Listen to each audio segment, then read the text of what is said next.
Hey guys, so this is going to be an overview video of my pedal board, and I do these every few years. Recently I've been doing them a little bit more often because I have gear acquisition syndrome. A lot of guitarists use that term to refer to pedal buying and guitar buying and just buying a lot of gear and effects. A lot of us guitarists get caught up in that. So yeah, recently I have bought a lot of effects, so my pedal boards has been changing quite a bit. So I've been doing a little bit more frequently. But yeah, compared to last year, my pedal board has changed a bit. So I'm going to talk about that today. So I'm going to go over my gear first. So I don't have all my guitars here, but right now in my new space, these are my current guitars. I have a Duesenberg Joe Walsh Alliance as one of my main electric guitars. You've seen it in some videos hanging out back there. And then I have a Martin OMJM John Mayer edition. That's my main acoustic guitar. And then right in front of that, you see my newest guitar, which is a Supro Hampton. So yeah, those are the guitars I have on hand here, as well as a G&L ASOT Special, which is what I'll be using in this video to record the sounds you hear in this video. And I also have a Fender Stratocaster and a Lava ME2 guitar, which is not in this room right now, but they're kind of in storage in case I need them. So I have a total of 6 guitars, and my main amplifier, as always, is the Milkman 1W Plus I've had since 2017. It is built by a man named Tim Marcus in San Francisco, and that's when I lived there. I know it was easy for me to get it repaired and stuff. So yeah, I decided, you know, why not just buy locally from a guy who actually made an amp in the city that I was living in. In order to power my pedals, I have a 9-volt kind of power supply here called the BBE Supercharger, and I can just easily hook up all my 9-volt power from there for most of my pedals. Some of my pedals actually require their own separate power supply because they require a little bit more than just 9 volts. But this is the one that's powering most of my pedals. And then I have a few extra pedals that doesn't fit in my pedal board there. So yeah, I'll go over those as well.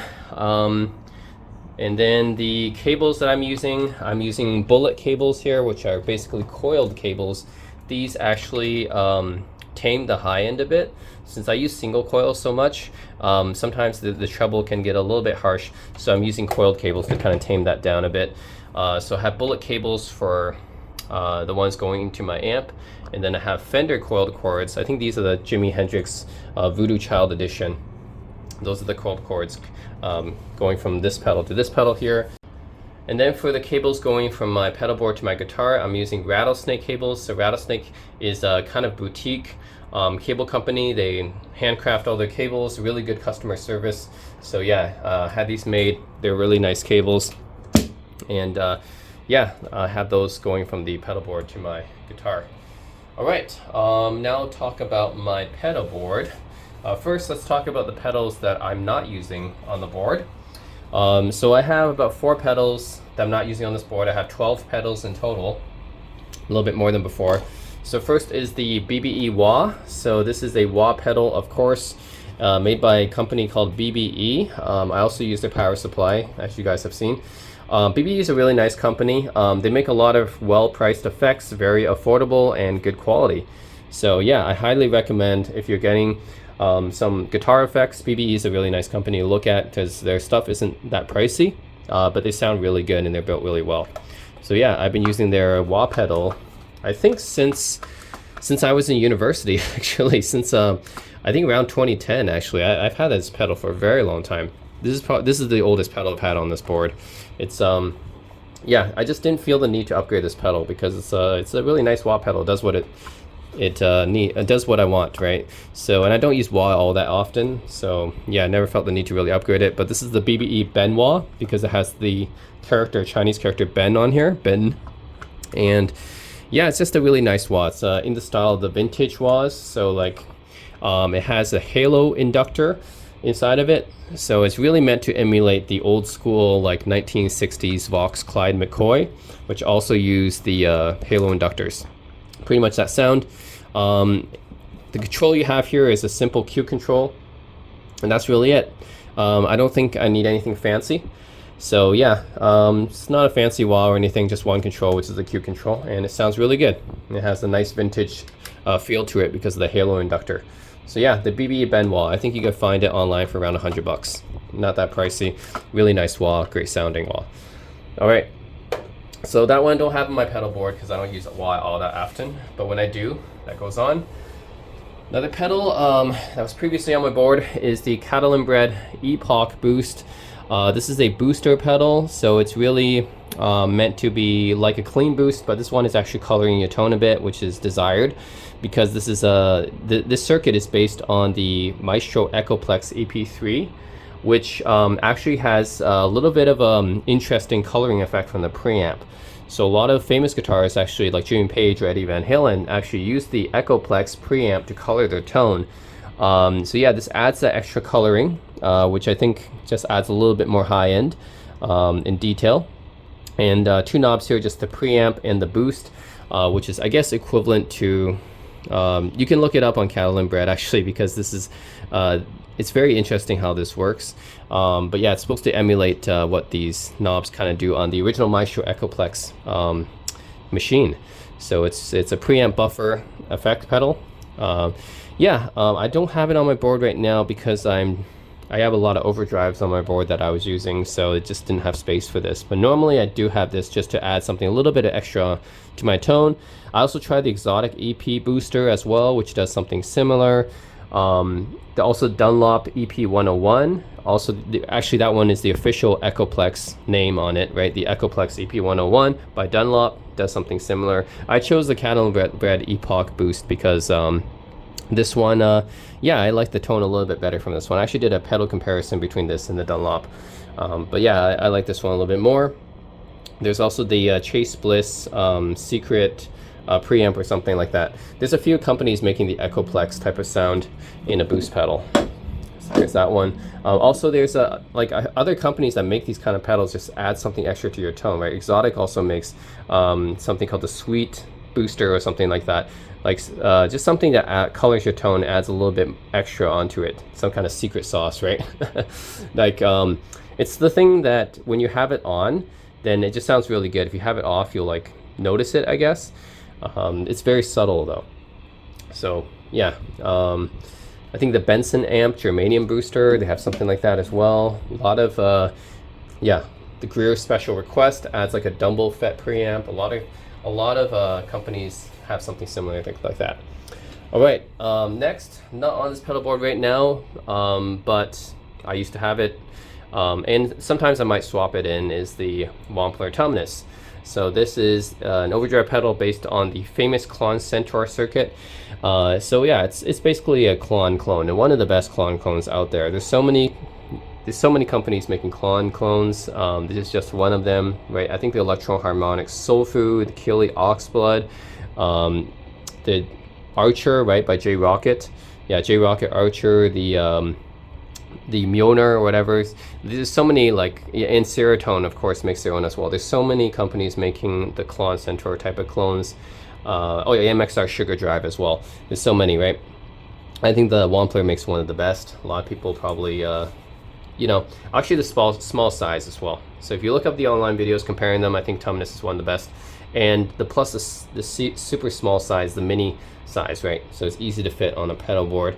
Just 3 controls, gain, treble, and volume here. So yeah, and Wampler is a really nice company.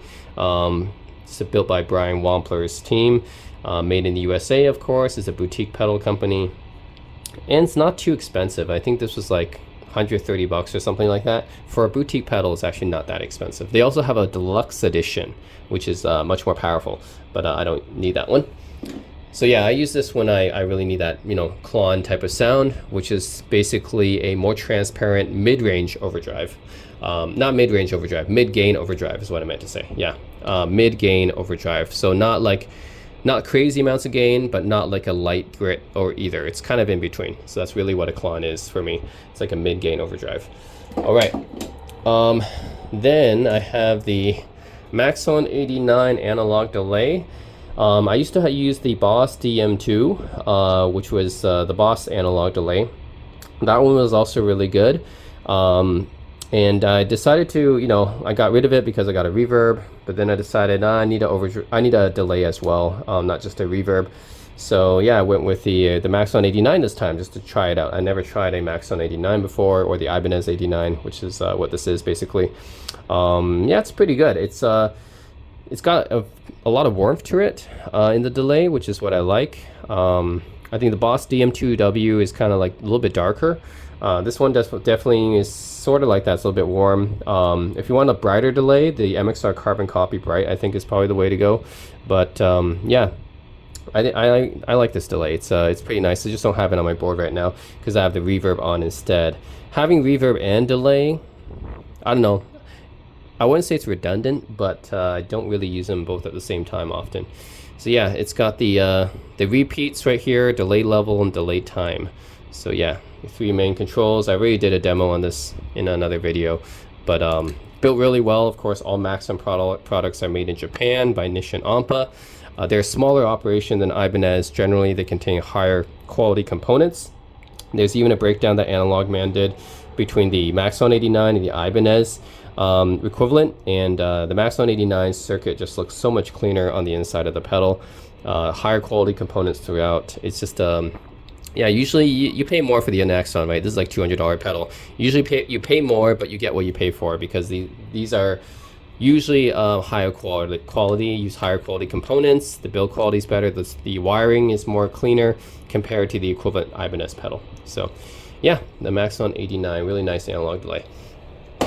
All right, so yeah, now my pedal board here, which currently contains 4 overdrives, but all of them do something a little bit different. Recently I did an overdrive shootout video, so yeah, basically some of them are still on my board here. So let's check them out. So first of all, I have the Boss tuner right here. So the Boss tuner is basically it's a tuner. I don't really need to say anything else about it. But it's a nice buffer as well. So you can actually switch this between buffered bypass or true bypass, right? I have this set to buffered bypass because if it's at the beginning of my chain, I need a buffer so I don't lose my highs. So if you have your whole chain be true bypass, you're gonna lose some of your highs. So you need some buffer pedals in there at the beginning and the end. That's why I have Boss pedals. Both of your guys' Boss has pretty good buffers. So have a Boss TU3W here. The Wazacraft version basically just has that switchable buffer bypass, true bypass. So yeah, not only is it a great tuner, but it's basically gives me a buffer as well at the beginning of my chain. Then I have the Ibanez Tamura mod tube screamer from Godlike. So Godlike is the US distributor, or was the US distributor of Maxon pedals before they cut their relationship for some reason. And they just kept making pedals because they have the association of the original tube screamer circuit designer Susumu Tamura. So yeah, even though they and Maxon have parted ways, Godlike kept the services of Mr. Susumu Tamura, the original circuit designer of the tube screamer, and asked him to mod a few pedals. And I got this one. It's definitely a really expensive pedal, it's $300 pedal, really expensive, but yeah, it is a really nice sounding tube screamer. And you might be saying, you know, why you pay so much? You can have so many other tube screamer clones on the market. It is by far the most copied overdrive circuit on the market, right? Everyone makes one. Like literally every pedal company makes a tube screamer, right? it's crazy. So, you know, you can go for any number of tube screamer clones out there, JHS Moonshine, or Seymour Duncan 805, or Electro Harmonix East River Drive. MXR makes a few of these. Like, yeah, there's so many companies, right? Way Huge makes a few of these. So like, you know, why not go for one of those? Well, you know, I just wanted something that's good as a collector, right? I'm also kind of a collector as well. I like the history of these things. So having a Tamura modded tube screamer is really interesting to me, just from a historical standpoint, a collection standpoint, right? And I think he also signed this one, so it has a signature at the back. So that's pretty cool. And yeah, this is they use a special IC chip here, a special op-amp chip. I'm not sure what it is, but they say it's the best one that they've heard from a tube screamer. It's the exact same one they use in the Maxon Apex 808. And they added some new diodes, changed some resistors here and there. This sounds really good. I mean, it's a tube screamer. It still has that signature tube screamer tone, but a little bit more upper mid-range clarity and bite on this one compared to a normal tube screamer. So it's a subtle effect. I mean, it's a subtle difference, not a subtle effect. Subtle difference between this and other tube screamers, but Yeah, I think from a collection standpoint, it's worth it. It's just your typical 3 knobs: drive, tone, and level. It is not a subtle effect, guys. Yeah, so it's a very noticeable effect. It's basically adding a huge mid-range boost into your sound. And I think in my pedal shootout video I said this, like, the Tube Screamer is not a versatile pedal. It is, yeah, it's a one-trick pony, but it does that trick really, really well. Like, my Holy Grail can get close to the Tube Screamer in tone. I can get the controls close to the Tube Screamer in tone, but if I want to have just a Tube Screamer tone at my disposal at any time, then yeah, I can just turn this on and I get instantly that mid-range boost that I like. So yeah, it's so easy to cut through the mix, and you get that signature Tube Screamer sound. So it's yeah, it's the best at what it does. So that's why I still have this one in addition to all the other overdrives. So yeah, not versatile, but definitely if you need the sound, then this is the one to get. It is one of the best sounding Tube Screamers in my experience. All right, yeah, this one's actually really expensive, $300. This is one of the 2 most expensive pedals on this board. The other one is the Holy Grail. This one's also expensive though. This is a Tubesteader Lightkeeper, $250 pedal, so almost as expensive as the Tube Screamer. Hand built in Canada. It's by a small company, really a one-man company, I think, called Tubesteader. Relatively new company. I don't think not many people may have known of them compared to other boutique builders like JHS or Keeley or Wampler, but I think their focus is on these 2 pedals. So I guess they compete with Kingsley and Effectrode, right? They have these 2 bass pedals. And this one in particular is based on the Dumble Clean channel. So the Dumble ODS Clean channel, not the Steel String Singer, I believe, but just the Dumble ODS Clean channel. And I guess that makes it compete with pedals like the J-Rocket Lenny or the Vertex SRV. So yeah, those overdrives I can't say kind of similar, but this one basically gives you like a nice clean boost to a light grit overdrive. So essentially, I would say, yeah, this pedal is fairly similar to the spot that would be occupied by an MXR Timmy or a Nobel's ODR1, just something like a light grit overdrive like that. So yeah, this is and it's a nice pedal because it's really versatile. It's got volume, gain, and it's got 3-band EQ, bass, mid, and high, and you can either choose to have a mid-range boost on or off when you click this switch, and then this is just for turning the pedal on and off. Yeah, so yeah, you can choose to boost it or not. We can choose to have that controlled by the foot switch right here. Yeah, and this is like turn the mids on and off. You can have this foot switch just be a boost, or have the foot switch be a mid boost, or have the foot switch just do both. So clean boost or mid boost or both, basically. Just a very versatile pedal, sounds really nice. I pretty much always keep this one on my pedal board. And yeah, in some ways it's kind of pushed off my Epoch boost, because sometimes I'm like, okay, instead of the Epoch boost, I can just use this one instead to boost my signal. So, and it sounds pretty good too. So yeah, again, it's a tube powered overdrive. I'm not sure how much the tube affects, but it definitely gets some kind of sag and compression from it. It's just a 12AX7 tube. So yeah, it's a pretty nice pedal. And then next I have the Snouse Black Box Overdrive 2, which is a Marshall Bluesbreaker derived overdrive. This one is kind of like a full range overdrive in my experience. You got gain, volume, tone, preamp, presence. So yeah, this one in my experience, like, the overdrive tones can get anywhere from a light grit all the way up to near fuzz territory. So it's, yeah, really a full range overdrive. I would say this is kind of competing with pedals like the Boss Blues Driver or the Keeley Fat Mod or the Full Tone OCD is probably the one I would think of. So yeah, except this one has like a few more controls than the Full Tone OCD, and yeah, I think it's just a pretty versatile pedal as well. I usually set this as my high gain overdrive sound. So yeah, I say my Tube Screamer is like my mid gain overdrive. My Tumnus is also my mid gain overdrive.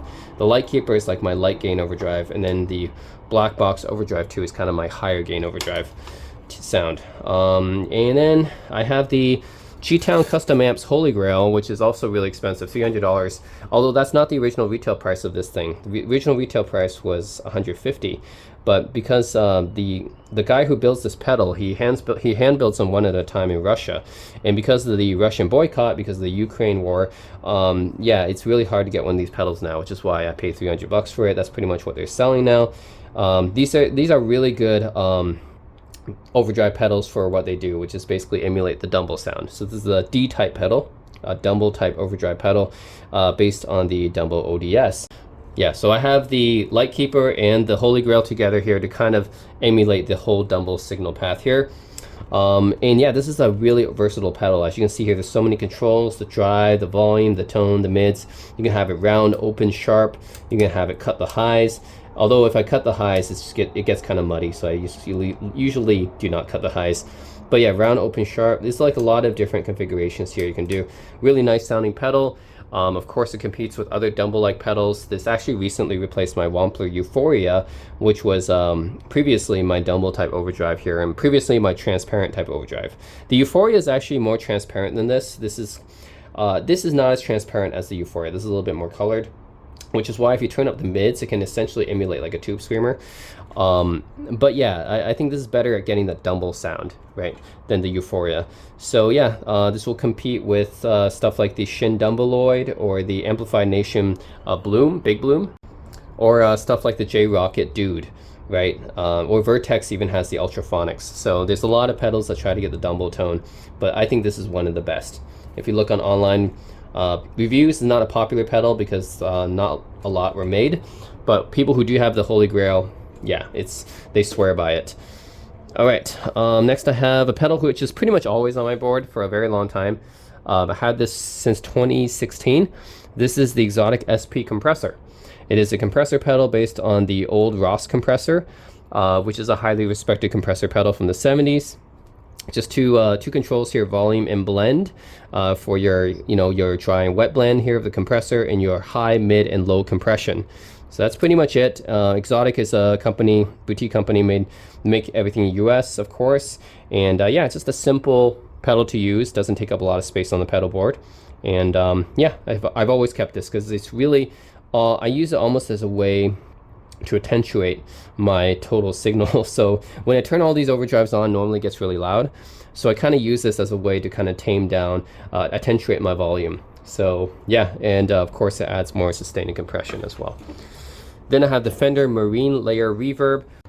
So yeah, this is my main reverb pedal. Despite the fact that it's Fender, who is known for spring reverbs, they don't have any kind of spring type here. They have Hall, Room, and Special, and they have two variations each, and on and off filter, 4 knobs, pre-delay, reverb time, damping, and level here. And yeah, I think it's a pretty subtle reverb effect. It pretty much replaced my Keeley Omni Reverb and my Boss RV6. But I think it's a pretty nice reverb effect. You know, always I think reverb, when I play, I use reverb to get that nice subtle effect, right? Like, it's just something I pretty much always have on, and the Fender Marine Layer Reverb does it pretty well and at a subtle way. I know like lots of people use stuff like the Strymon Blue Sky and stuff like that, but yeah, that costs a lot of money, and yeah, I don't like the top mounted jacks on those, basically is why I didn't get the Strymon. And you turn the LEDs here on and off. That's a nice little touch, right? LEDs on and off. You can also have a kill. You can have a dry or a kill right here on and off. So you have that setting there, and then you have a nifty magnetic battery compartment here. So anyways, this is a pretty cool pedal, Fender Marine Layer Reverb. So yeah, Fender makes pedals too, guys, if you guys didn't know. But this has pretty much been my main reverb. And sometimes I may swap it out with the Maxon 89, depending on what type of song I want to do, right? Like some Pink Floyd songs, obviously I would use the 89 for that. But most songs I would use the reverb. And then finally I have the Boss Loop Station RC5, which is my main looper pedal. I've always used Boss loopers since 2011. I started off with the RC2, and then I moved to the RC3, and now I have the RC5. So yeah, as I upgraded the loop stations, they got more and more memory. so I can store more and more like loops on it. And since I'm a solo player, I don't play in a band or anything like that. I just play solo, put my stuff on YouTube. The looper is really, really important for me, right? Instead of having my band, which I don't have a band, I just turn on the looper pedal and I can jam along to it. And that's really what I do best when I record all these videos. The looper is such an important pedal. If there's one pedal on here, you know, besides the tuner, that I absolutely have to have, right, when I play, it's this looper pedal. Really, really important pedal. You know, this is it stores up to 100 loops here. I can set the loop level, right? Although I think my one thing that I don't like about this pedal is the fact that the loop level always defaults to 100. So when I change to a next loop, it's always at 100, and it's so loud. And I always have to turn it down to around like the 5, basically, because the loop level 100 is just way too loud. And I don't like the fact that if you just set it like, yeah, I had to turn it back down to 5, go to the next one, then it's back up to 100, and I got to turn it down again. That's really annoying. And that you can have a rhythm here, right? This adds a rhythm. You can set the tap tempo. You can write to memory, of course, as a looper, so you can dub and overdub on it, many different layers and stuff. So yeah, indispensable pedal when you're a solo player like me, right? The Boss Loop Station RC5. So yeah, that's pretty much an overview of all my pedals. All right, actually, I swapped out my tuner for the Maxon 89 actually for this video, just because I really wanted you guys to hear kind of more of my pedals, since you don't really hear a tuner. Yeah, so yeah, you guys are not going to hear a tuner anyway, so I think this is better. So right now is my clean sound. It's a G&L ASOT Special with the G&L magnetic field design pickups, which is basically like P90 almost in terms of output. It's a single coil though. And I'm using the neck pickup, middle, bridge pickup. Are full and master volume is full. Okay. Alright, so I'm just going to turn on my looper here, make sure that the loop level is set to low, and then turn it on. And this is what I usually do when I'm jamming. And right, so this right now is a clean tone. Just standard blues backing track. Right, and then turn on the light keeper for clean boost kind of.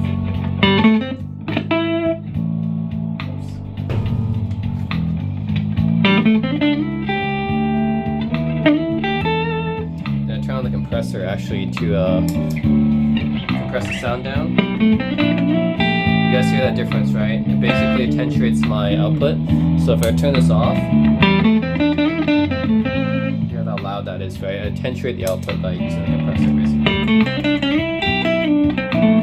That way I can get really nice overdrive sounds at reasonable volumes. And then if I wanted to turn on the mid boost from the light keeper, I just turn this on. Get more mid boost now.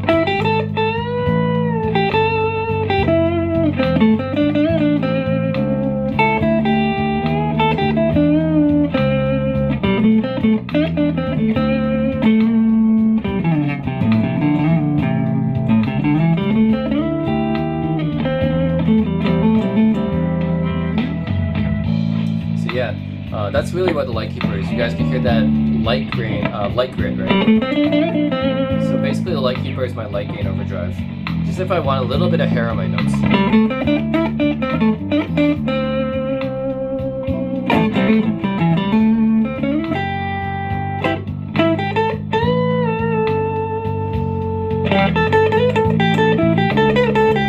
It's very touch sensitive.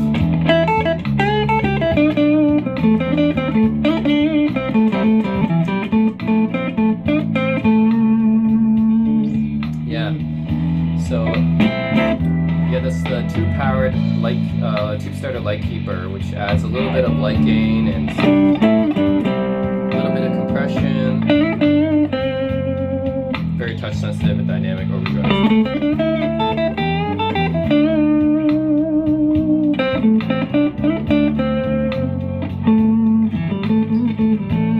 Alright, so that's the light keeper.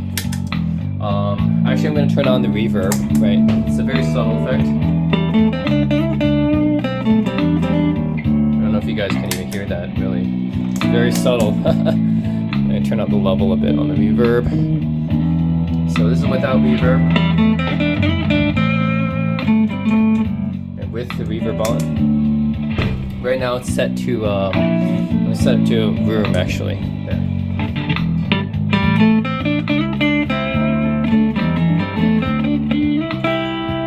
So you guys can maybe hear a little bit. It's a very subtle effect because it's a reverb.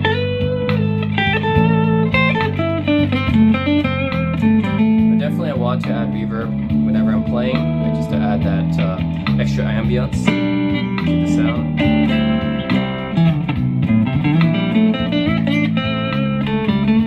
Yeah, basically whenever I'm playing I always have the compressor and the reverb on, at least. Those are my bass. That's the foundation actually of my tone. And then I actually have the delay on here, so you guys can hear the reverb with the delay, which I don't usually do, but for this video, yes. The reverb delay, is definitely more noticeable than the reverb. So you know, without the, first of all, no reverb or delays like this. Then with the reverb. Then with the delay on. Definitely more noticeable than the reverb.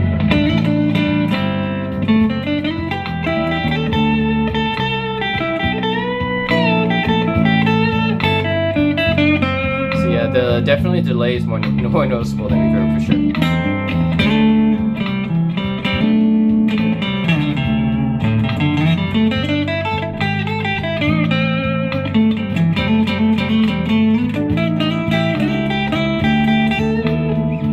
Anyways, I want a little bit more overdrive, so I'm going to turn on my tube screamer, my Tamara mod. Alright, now you guys can hear this difference. So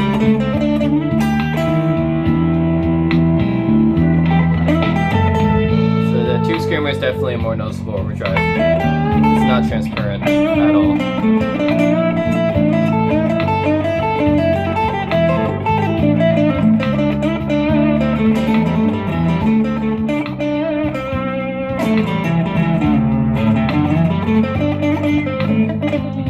And yeah, I did have an MXR Duke of Tone before, but chose the tube screamer over it because for this, you know, the tube screamer sound, you know, you can't beat this.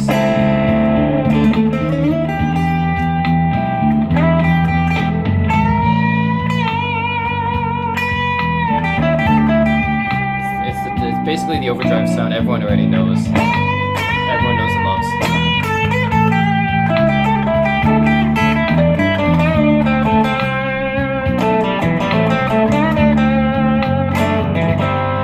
Actually, I can make the Holy Grail emulate the tube screamer kind of by pushing the mids up. So you guys hear the Holy Grail. Similar, right?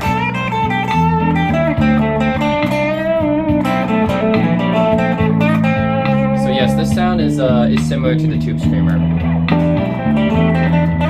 So I can dial in the Holy Grail to be similar, but the thing is, I don't really want to leave it dialed in like this because that's not how I want to use a Holy Grail, right? I want to use it more as a Dumble type overdrive, like a Hermida Zen drive, right? Basically just has that.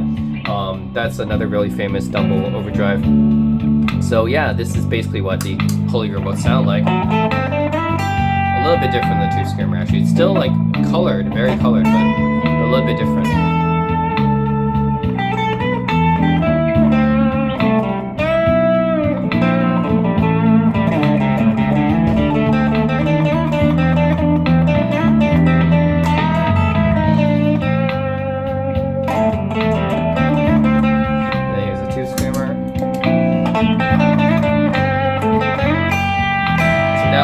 Dial back the mids, it's a little bit different now.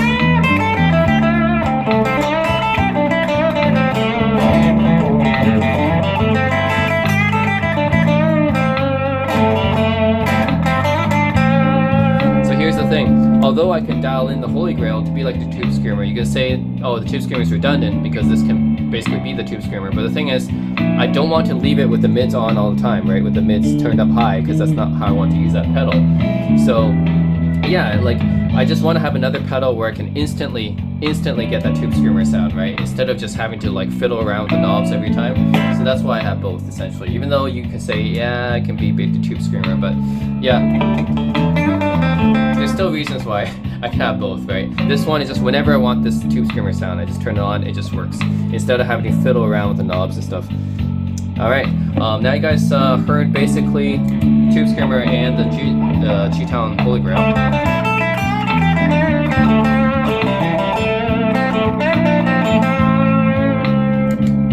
And then the Holy Grail.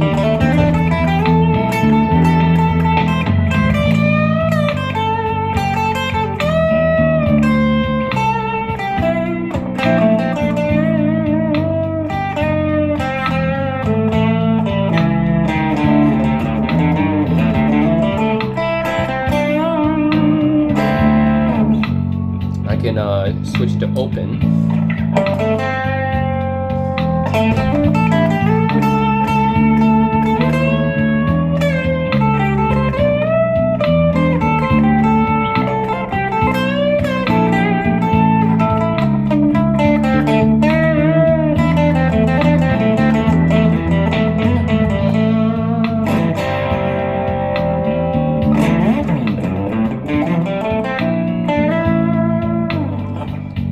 That's the G-Town Holy Grail. Now you guys, if you want to hear the black box, I had to turn the presence up, otherwise it's going to sound a little bit muddy on this pedal. But yeah, tone and presence gain. This one is the highest gain overdrive I have, so you guys will hear this one. You guys hear how much gain this pedal has?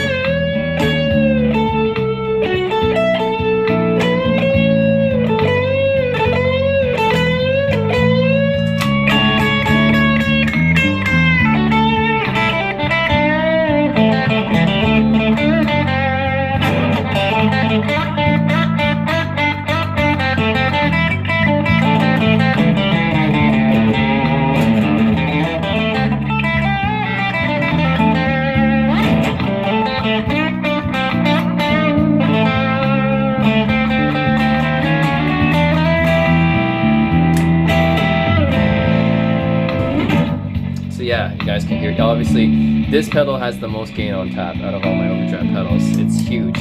It's almost like a fuzz. And then yeah, if I want to stack overdrives, the Lightkeeper is really good at that. Stack the Tube Screamer into the Lightkeeper. Let's do that. The Lightkeeper is probably the best pedal I have for stacking because it's so transparent.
So they're both really touch sensitive and dynamic.